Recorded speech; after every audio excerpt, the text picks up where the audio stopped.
Chers amis, bonjour. Une fois de plus, je suis content d'être avec vous dans ces modules d'Excel.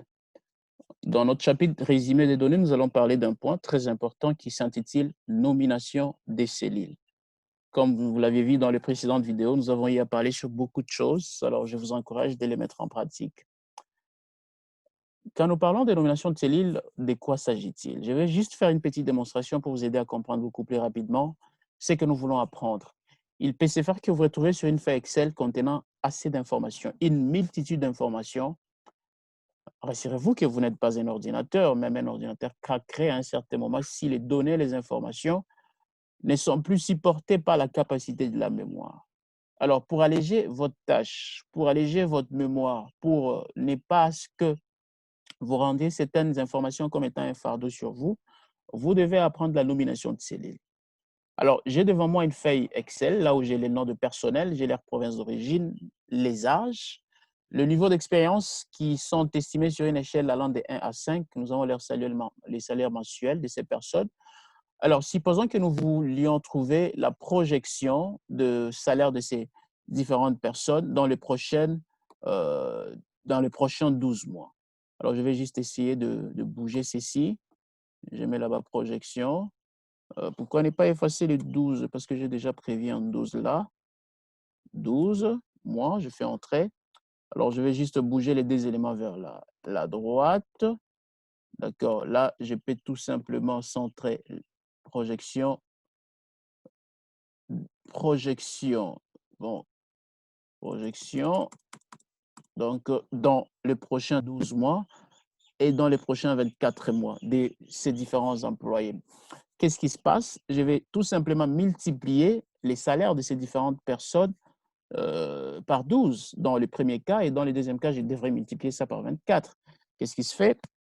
Je vais juste taper là-bas égal, je vais me référencer à cette cellule qui est de 28 000 dollars. Bien sûr, c'est le salaire de Tanga Kipinde comme salaire mensuel.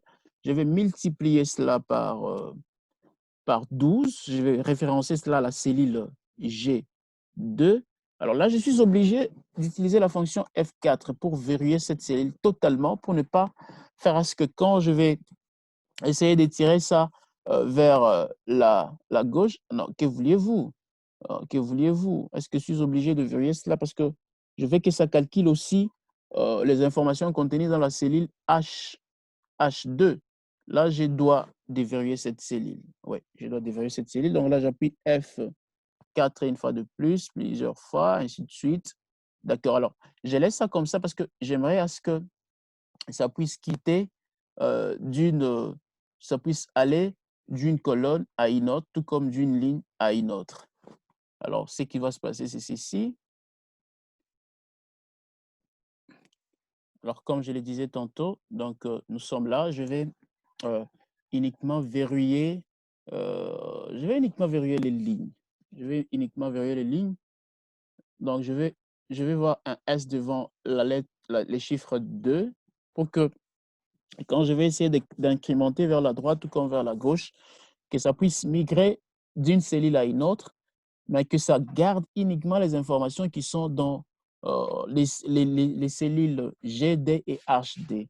Alors, je vais faire entrer, je trouve 336 000 dollars comme projection pour le prochain 12 mois.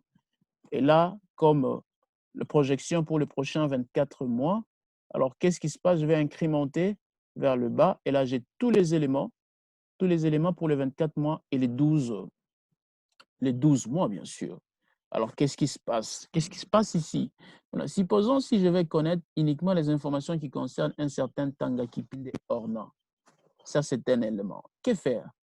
Que faire? Je suis sur une feuille qui contient autant d'informations et je ne sais plus me rappeler de son salaire ou que peut-être que je sais comment les retrouver, mais ça va me demander un peu un travail si je me retrouve, par exemple, sur une feuille autre que celle-ci ou bien sur un autre classeur autre que celui-ci pour pouvoir, une fois de plus, me référencer ou soit me renseigner sur les informations de cette personne. C'est ici où interviendra maintenant la notion de nomination de cellules.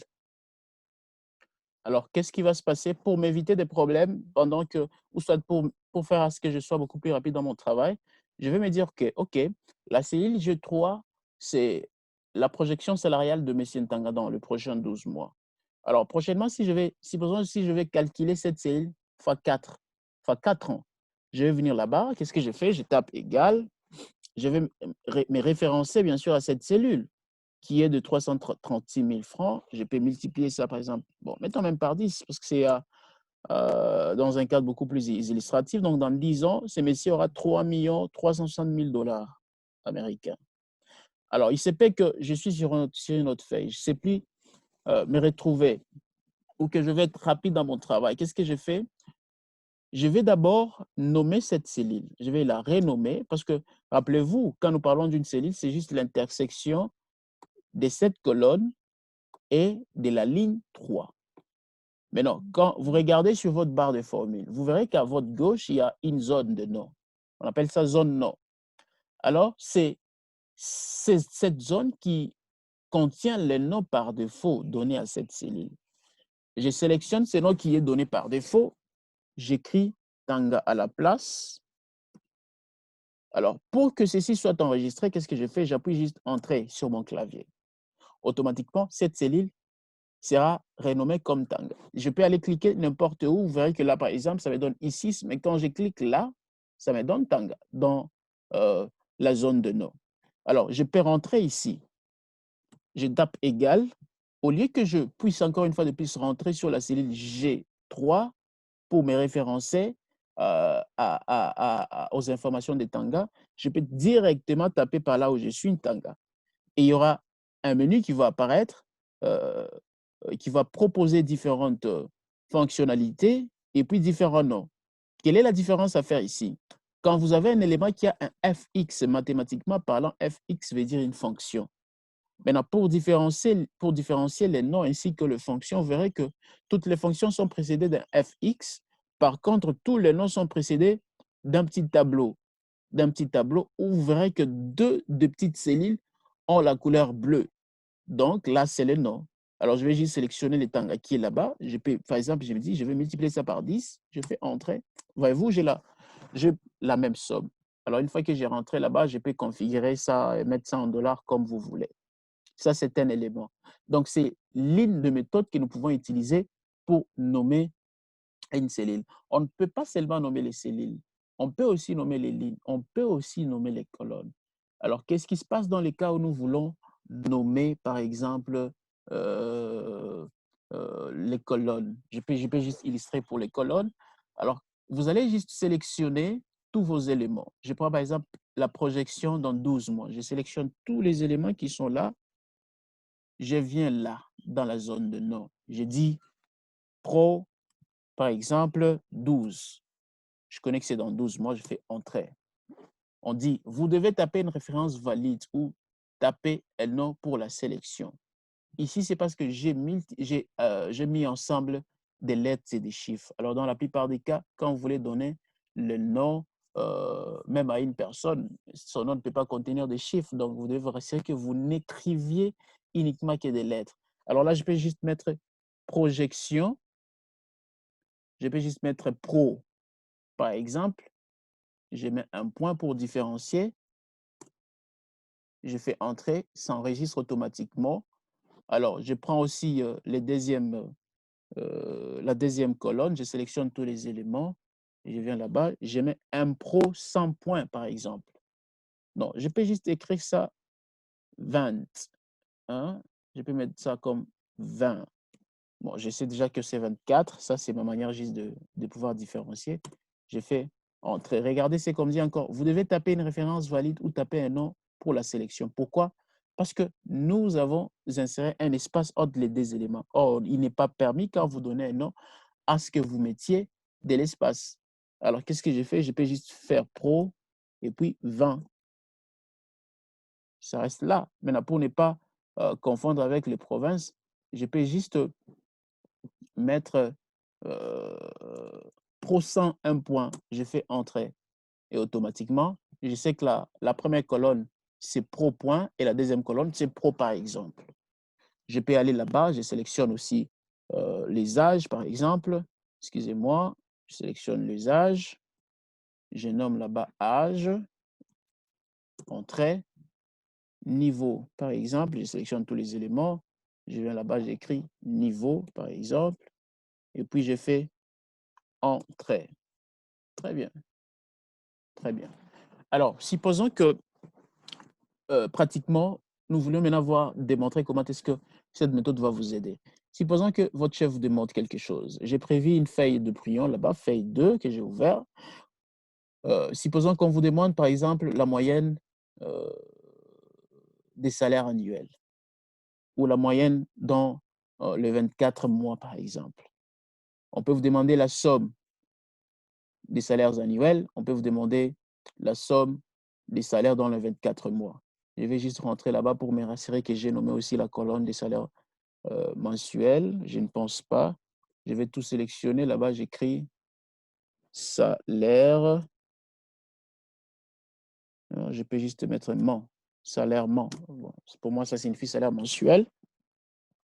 Alors, quand je rentre sur mon brouillon, qu'est-ce qui se passe? Je vais calculer le salaire annuel. Je tape juste là-bas, égal.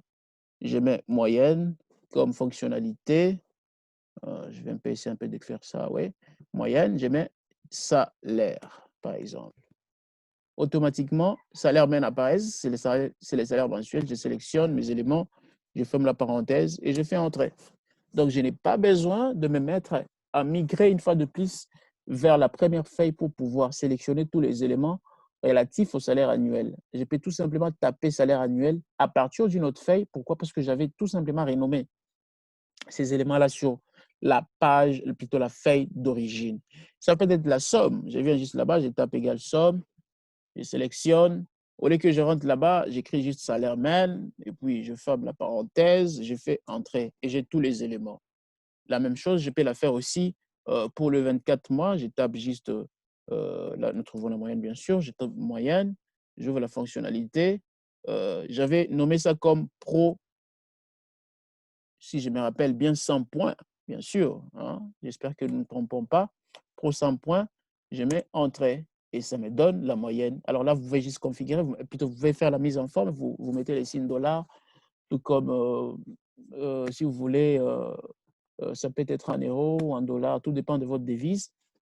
Alors pour la somme, qu'est-ce que j'ai fait? J'ai fait encore somme, j'ouvre la parenthèse, j'ai mis toujours pro, je ferme ma parenthèse et ça me donne ce montant qui est là. Alors, je vais juste essayer juste de configurer ça, plutôt de faire la mise en forme pour que vous ayez l'idée de ce que nous avons trouvé. Je vais juste ajouter les symboles. OK, très bien. Je vais m'en débarrasser des décimales. D'accord, je vais juste rester là. Donc, ça, c'est très simple. C'est très simple. Je n'ai pas besoin de migrer d'une feuille vers une autre pour voir les éléments, les sélectionner et puis venir les calculer dans l'autre cellule. Non, ça, c'est très rapide et très simple. Je vais rentrer sur la première feuille pour vous montrer une chose. Alors, il se peut qu'en nommant, par exemple, la cellule G2, G3, bien sûr, qu'on a nommé, on a donné le nom de Tanga, j'ai commis une erreur. Normalement, ça devait s'appeler Kipinde, par exemple. Alors, si vous voulez actualiser un nom, qu'est-ce que vous faites? Vous sélectionnez la cellule en question, ou soit la colonne en question, soit la ligne en question. Vous rentrez dans la zone de nom. Automatiquement, ça va sélectionner tous les éléments se retrouvant sur cette zone. Je donne cette fois-là Kipinde, par exemple. Je fais Entrer. Excusez-moi, je fais Entrer. Automatiquement, ça va considérer la dernière mise à jour. Donc, si j'ai cliqué n'importe où dans le vide et que je voulais rentrer sur cette cellule, et une fois j'ai cliqué sur cette cellule, vous verrez que Tanga a disparu, c'est Kipinde qui est resté. Pourquoi Kipinde reste? Parce que c'était la dernière mise à jour que j'ai faite. Alors, qu'est-ce qui se passe? Cette fois-ci, ma cellule a deux noms. Comment les saurais-je? Quand vous rentrez toujours sur la zone de nom, il y a une flèche juste à côté de cette cellule. Une fois que vous cliquez sur cette flèche, vous verrez que tout le nom des différentes colonnes ou des différentes lignes ou des différentes cellules déjà renommées vont apparaître sur cette liste. Alors, je me rends compte que Kipinde est là. Excusez-moi. Je dois juste faire entrer. Je clique encore. J'ai Kipinde est là. En même temps, cette même cellule-là s'appelle Tanga. C'est une confusion. Une confusion, pourquoi? Parce qu'on ne peut pas donner deux noms à une seule cellule. Surtout si vous n'êtes pas les seuls qui vont commencer à utiliser cette feuille Excel. les autres risqueraient de se tromper. Ils ne sauront pas quel est le nom à choisir. Et à chaque fois qu'ils vont se référer à ces deux noms, ça va toujours les rediriger vers la même cellule qui est de G3. Je donne un exemple beaucoup plus illustratif pour vous faire voir cela. Quand vous cliquez là-bas, par exemple, égal, je tape Tanga. Je sélectionne Tanga là-bas. Vous voyez que la référence me renvoie à la cellule G3. Supposons si je multiplie ça par 5, je fais entrer, ça me donne une réponse. Je m'en vais toujours là. Je clique égal. Au lieu cette fois-là de taper Panga, je tape Kipinde. Ça reconnaît Kipinde, bien sûr, parce que c'est un nom que je vais d'enregistrer aussi. Quand je sélectionne, ça me réfère toujours à la cellule G3. C'est un danger. Je peux multiplier par 5, je fais entrer. Alors, une même cellule ayant deux noms, c'est un problème. Alors, qu'est-ce qui se passe si nous voulons nous en débarrasser de l'un des noms pour garder le nom qu'on veut à ce que les autres sachent ou que nous-mêmes, nous pouvons garder dans nos archives? Cette fois-ci, vous devez aller sur vos onglets de la feuille Excel. Rassurez-vous que vous allez sur l'onglet Formule. Alors, une fois que vous êtes sur l'onglet Formule, qu'est-ce qui va se passer? Les différents boutons apparaîtront. Vous allez sur le bouton Gestionnaire de noms. On dit, dans le contextuel, là, on dit gestionnaire de noms. D'ailleurs, il y a un raccourci. Quelqu'un peut juste taper CTRL F3. Vous pouvez créer, modifier, supprimer et rechercher tous les noms utilisés dans les classeurs. Je clique sur gestionnaire de noms.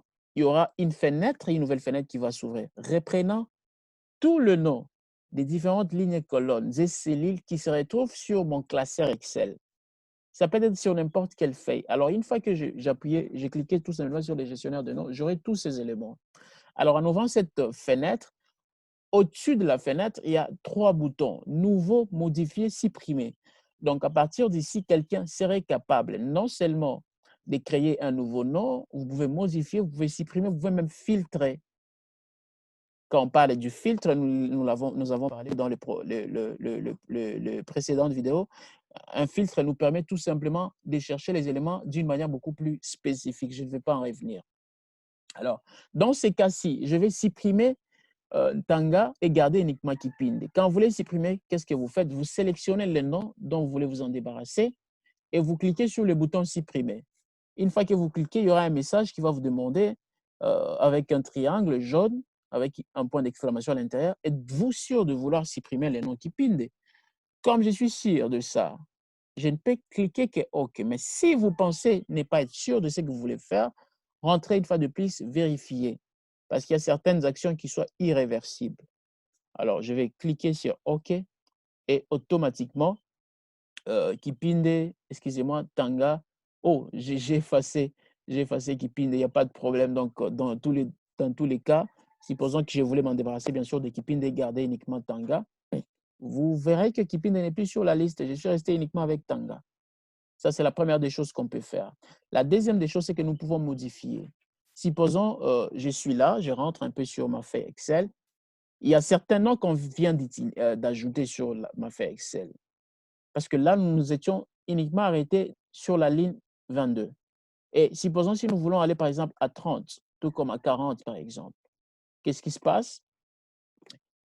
Pour que ces éléments aussi apparaissent dans vos différents calculs que vous aurez à faire, vous devez inclure toutes ces personnes ou ces informations que vous voulez ajouter ou qui s'est ajoutées à votre feuille Excel. Alors, la mise à jour doit être une seconde nature pour quelqu'un qui utilise les feuilles Excel. Ce que vous allez faire, c'est ceci, vous rentrez sur le gestionnaire de noms, vous allez par exemple sur les âges, je vais modifier ou élargir mon champ de recherche jusque sur la ligne 40. Cette fois-ci, je vais cliquer sur modifier. Je sélectionne d'abord ces noms, je m'en vais sur modifier, je clique modifier. Et qu'est-ce qui se passe? Une fois que vous avez cliqué, vous avez plusieurs possibilités. Vous pouvez changer de nom. Moi, je n'ai pas besoin de changer de nom. Non plus, je n'ai pas besoin de faire un commentaire. Un commentaire, c'est sous forme de message que vous pouvez laisser aux autres utilisateurs. Alors, je vais juste aller sur la dernière cellule, là où c'est écrit faire référence à. Vous verrez qu'il y a une flèche qui tourne son sens vers le haut. Alors, vous allez cliquer sur cette flèche qui tourne son sens vers le haut. Automatiquement, ça va vous ramener une barre de formule, si nous pouvons l'appeler ainsi. Et vous verrez que cette barre de formule va vous démontrer où est-ce que vous êtes. Vous verrez que nous partons de 2.3, donc de la cellule 2.3 jusqu'à la cellule 2.22. Maintenant, moi, je compte élargir ma colonne jusqu'à à D40. Qu'est-ce que je fais? Je clique là, dans les champs, je vais supprimer le 22, j'écris 40. Je clique sur la flèche qui tourne son sens vers le bas, ça va me ramener sur la fenêtre d'avant, je clique OK. Automatiquement, rassurez-vous que mes éléments ont été modifiés. Si je rentre toujours sur cet élément et que j'ai cliqué cet élément, j'ai cliqué une fois de plus modifier, je reviens comme je le faisais dans le même processus, vous verrez que ça va automatiquement reconnaître que mon champ de recherche a été élargi jusqu'à D40.